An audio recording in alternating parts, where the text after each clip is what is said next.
Hi, magandang umaga sa inyo mga kasawi. Kamusta na po kayong lahat na may nasa mabuti kayong kalagayan at mag-iingat kayo palagi mga kasawi. At syempre, isa na naman sa ating mga followers yung ating pagbibigyan na topic ngayong umaga.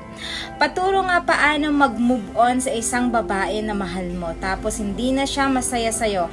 Lagi niya sinasabi na hindi na siya masaya tapos ako yung suyo ng suyo.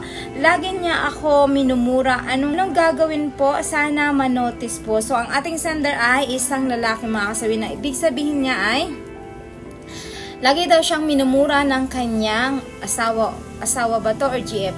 Lagi daw siyang pinapagalitan ng taong mahal niya at minumura at laging sinasabi sa kanya na hindi na daw siya mahal. So, syempre magbibigay tayo ng tatlo na dapat gawin ng isang lalaki para siya ay makapag-move on mga kasawi.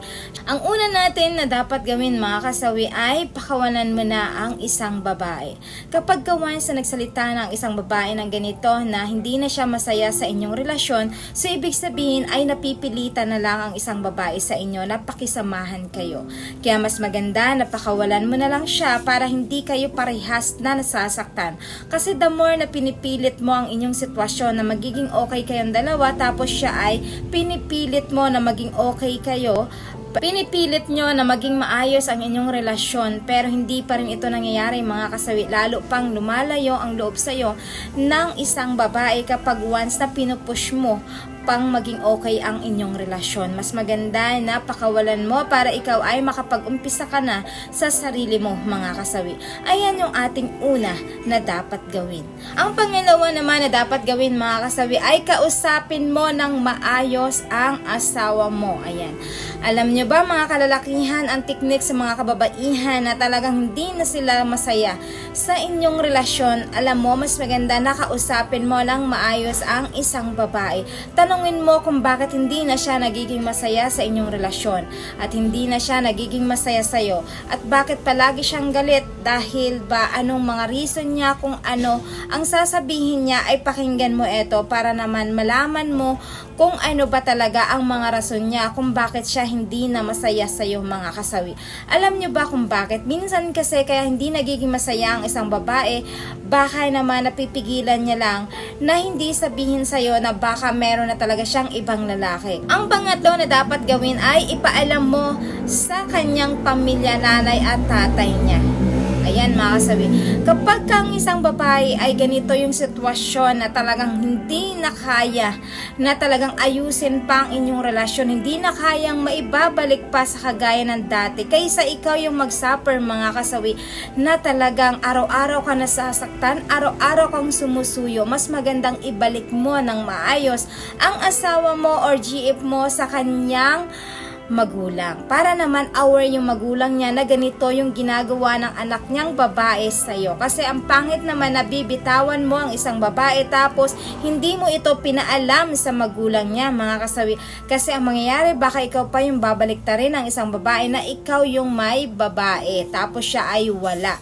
So ibig sabihin nito, mas maganda na unahan mo na isabihin sa kanyang magulang na ganito na yung nagiging sitwasyon ninyo, hindi na kayo maayos, hindi na maayos ang pagsasama ninyo. Lagi kanyang pinumura, lagi mo siyang sinusuyo, tapos siya ay palaging umaalis sa bahay ninyo. So yan lang yung dapat mong gawin sa ating sender. Ayan yung ating pangatlo na dapat gawin. At syempre hindi mawawala yung aking advice sa topic na ito mga kasawi. Lagi niyong tatandaan sa mga kalalakihan.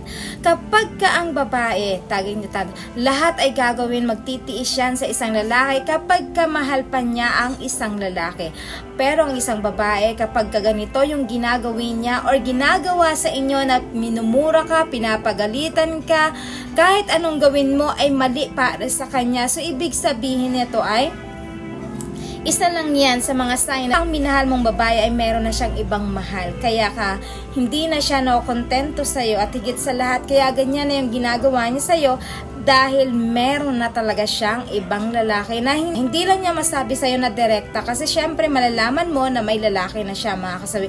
Kumbaga ang ginagawa niya ay nilalayo niya yung loob niya sa'yo, at para naman maramdaman mo na ayaw na niya sa'yo, mga kasawi. Syempre ikaw, mahal mo siya, kaya kahit anong gawin niya na pamananakit sa'yo, kahit na anong gawin niyang pamumura sa'yo, okay lang sa'yo dahil sa ngalan ng pagmamahal mo para sa kanya.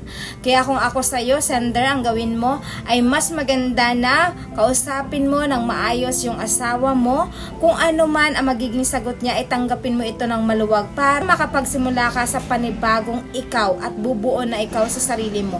Mas maganda na mahalin mo yung sarili mo kaysa magstay ka sa isang relasyon na alam mong ikaw na lang yung lumalaban, na alam mong na ikaw na lang talaga ang nagmamahal sa tapos siya ay binabaliwala niya na lahat, mga kasawi, ang pagmamahal mo na binibigay sa kanya. Napakasakit yun kapag nagkataon na ikaw lang yung lumalaban. Pakawalan mo na para naman makapagsimula kang muli sa iyong sarili, mga kasawi. Lamang po, mga kasawi, yung aking advice. Maraming salamat sa patuloy na pagsuporta niya sa akin, sa walang sawang pag-share at pag-comment. Sa mga hindi pa po nakapag-subscribe, mga kasawi, pwede na kayo mag-subscribe. Pwede na rin kayo mag-follow para updated kayo sa topic ko araw-araw. Magandang umaga, mga kasawi.